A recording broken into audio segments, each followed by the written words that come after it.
پیغام عید کے لیے آپ کی خدمت میں عرض کرنا ہے۔ نبی پاک صلی اللہ تعالیٰ علیہ وآلہ وسلم کو نا جو چیز بڑی پسند ہے وہ اعصار ہے، اپنے منہ کا نوالا نکال کے کسی کو دے دینا، یہ حضور کو بڑا ہی پسند ہے۔ قربانی کرنا، اعصار کرنا، ضرورت ہوتے ہوئے کسی کی مدد کرنا۔ قرآن مجید آپ پڑھے نا تو صحابہ کی تعریف قرآن نے بیان کی، فرمایا وَيُؤْثِرُونَ عَلَىٰ أَنفُسِهِمْ وَلَوْ كَانَ بِهِمْ خَصَاصَةٌ، فرمایا وہ دوسروں پر اعصار کر دیتے ہیں چاہے انہیں کتنی ہی ضرورت کیوں نہ ہو۔ عید قریب آ گئی، باوجود پابندیوں کے بازاروں میں رش بڑھ گیا۔ ہم تو سن رہے تھے کہ لوگوں کا کاروبار بند ہے، پر پتہ نہیں لوگ اتنی خریداری کرنے کیسے پہنچ گئے۔ لیکن کچھ لوگ ایسے بھی ہیں جن سے میں نے دبے لفظوں میں پوچھا کہ سوٹ سلوا لیا ہے، تو انہوں نے جب یہ کہا نا کہ دکانیں ہی نہیں صحیح طریقے سے کھلی، تو وہ نا ان کی جھکی جھکی آنکھیں بتاتی تھیں کہ دکان پہ جانے کے پیسے کوئی نہیں پاس۔ ایک شاعر تھا تو وہ کہتا ہے کہ میں کھلونوں کی دکان کے پاس سے گزرا، میں بھی ساتھ تھا، میرا بیٹا بھی اور میرا پوتا بھی۔ تو میرا پوتا ضد کرنے لگا کہ کھلونا لینا ہے، تو میرے بیٹے نے بڑا سمجھایا نہیں لینا نہیں لینا، پر بچے نے ضد نہیں چھوڑی، باپ نے مارا بھی ڈانٹا بھی، پر اس نے کہا نہیں میں نے کھلونا لینا ہے۔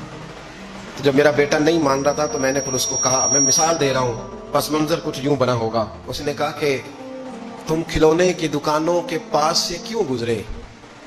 یہ بچے کی ضد ہے، یہ سمجھوتا نہیں کرتی، یہ بچوں کی ضد ہے، یہ سمجھوتا۔ اور وہ آج بھی دوپہر میں بچوں کو سلا دیتی ہے اس ڈر سے کہ گلی میں پھر کہیں کھلونے بیچنے والا نہ آ جائے۔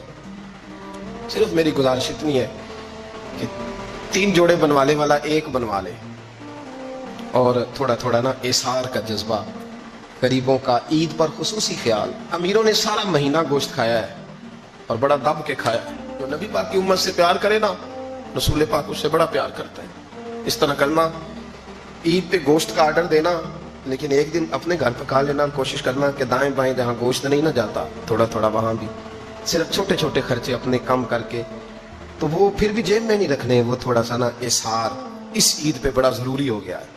ہاں کچھ ہیں ایسے ہی کھا، اب یقین کریں گاؤں میں پھر بھی کچھ لوگ ایسے ہیں جو خیال کر لیتے ہیں۔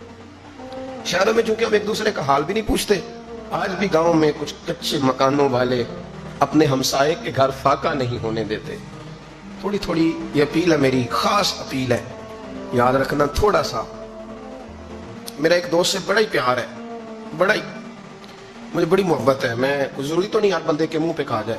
ان کی بیٹیاں کام کرتی ہیں، مجھے ایک صبح انہوں نے بتایا کہ بچیاں کام پہ جاتی ہے، تو میں فجر کے بعد سوتا ہوں، اس دن میں سو نہیں سکا، بڑا میں اذیت میں آ گیا۔ میں نے کہا کہ بیٹیاں تو میری بھی ہیں نا، تو اس لیے یہ تھوڑا سا نا مہربانی کریں، خدا را تھوڑا سا نا امت کا درد بھی محسوس کریں۔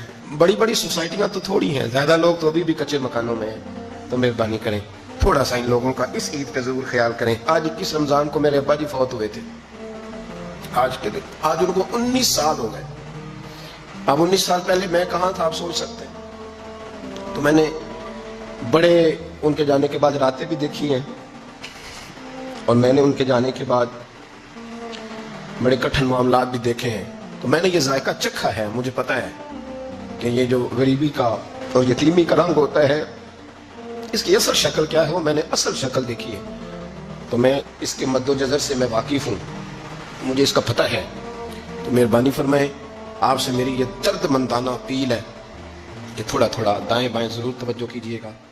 رب کریم میری نبی پاک علیہ السلام نے فرمایا جو بندہ جو کام کرتا دنیا سے جائے گا وہی کام کرتا ہوا اٹھایا بھی جائے گا۔ ایک بندہ شراب کے نشے میں مر گیا تھا، شراب زیادہ پی لی، پھیپھڑے کام کرنا چھوڑ دے۔ یا رسول اللہ صلی اللہ علیہ وسلم یہ شراب میں مر گیا ہے، فرمایا معاذ اللہ قیامت میں اٹھے گا تو اس کے منہ سے شراب کی بدبو آ رہی ہے۔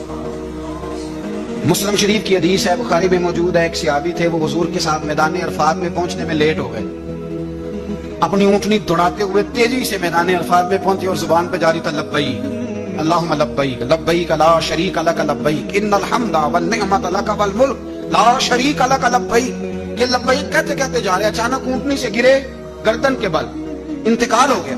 نبی پاک علیہ السلام نے فرمایا کفن نہ تو احرام میں لاؤ۔ حضور نے جنازہ پڑھایا، فرمایا اسے دفن کر دو، یہ قیامت کے دن جب قبر سے اٹھے گا تو لبیک لبیک کہتا ہوا ہی اٹھے گا۔ جو بندہ جو کام کرتا دنیا سے جائے گا، بس ذہن بنا لو، جو کرتا جائے گا اس لیے ہمارے بزرگوں نے لکھا ہے کہ حضرت عمر نماز پڑھاتے ہوئے دنیا سے گئے تھے تو قبر سے نماز پڑھاتے نکلیں گے. حضرت بلال اذانیں پڑھتے گئے تو اذان پڑھتے ہوئے قبر سے نکلیں گے. حضرت عثمان غنی دنیا سے قرآن مجید کی تلاوت کر رہے تھے جب شہید کیے گئے تو قبر سے نکلیں گے تو قرآن پڑھتے ہوئے نکلیں گے. اور فرمایا مدینے والے محبوب دنیا سے امت کو یاد کرتے ہوئے تشریف لے گئے تھے, جب مزار سے نکلیں گے تو امتی امتی کہتے ہوئے ہی نکلیں گے.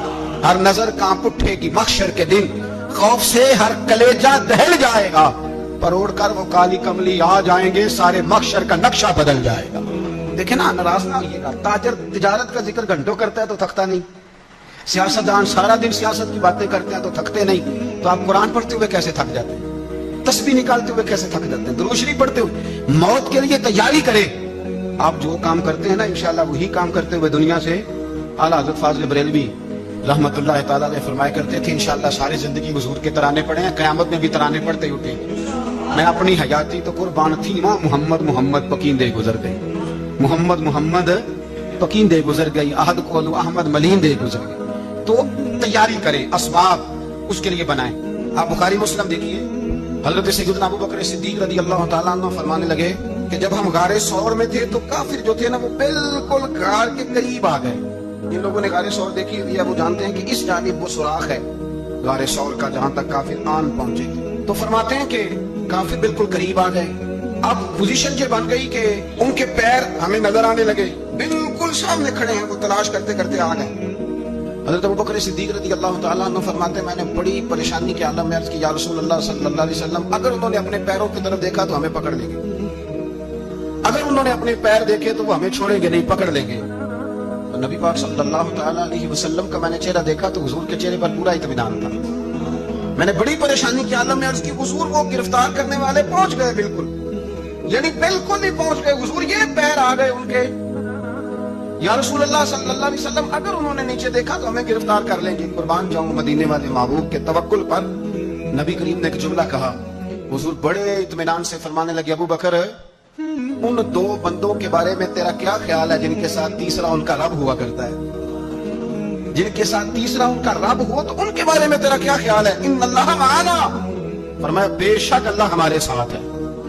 تو اللہ کی ذات پر توکل, بھروسہ, اس کے فضل پر, اس کے کرم پر. دیکھیں نا ہمارے ہاں بہت زیادہ بعض لوگ خوف کا شکار ہو جاتے ہیں, ڈرتے پھرتے ہیں, سہمے رہتے ہیں. اور خدا کے بندے تیرا ڈر تجھے مارے گا, تیرا خوف تجھے مار ڈالے گا, تیرا ڈر جو ہے وہ تجھے کمزور کر دے گا. اگر تیرے اندر قوت ہے, اگر تیرے اندر ہمت ہے. جو لوگ روب کا شکار ہو جاتے ہیں وہ چلے جاتے ہیں, وہ ختم ہو جاتے ہیں.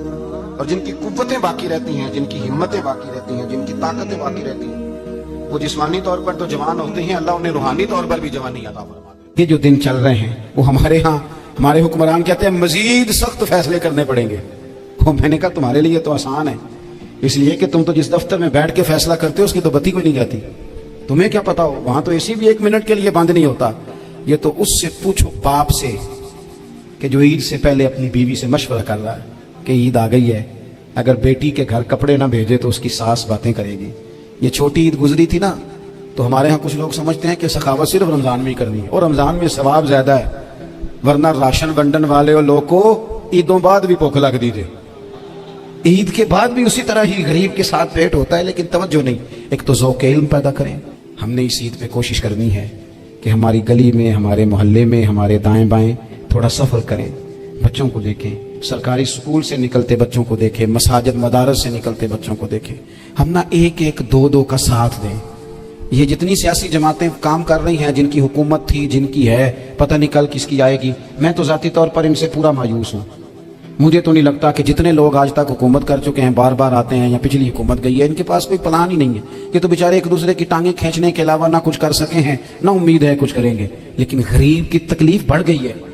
میرے پاس 20 لوگ آتے ہیں, آتے تو وہ دعا کا کہنے ہیں, آتے تو صرف یہ بتانے ہیں کہ اس مشکل میں ہوں دعا کرنا.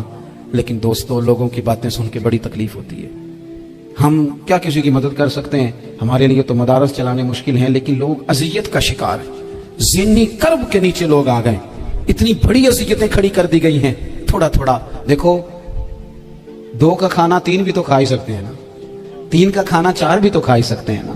میرے محبوب نے ہمیں یہ نہیں کہا تھا زیادہ گوشت پکانا, بلکہ رسول پاک نے تو رنگ ہی بڑا سادہ دیا ہے. کریم نے فرمایا عائشہ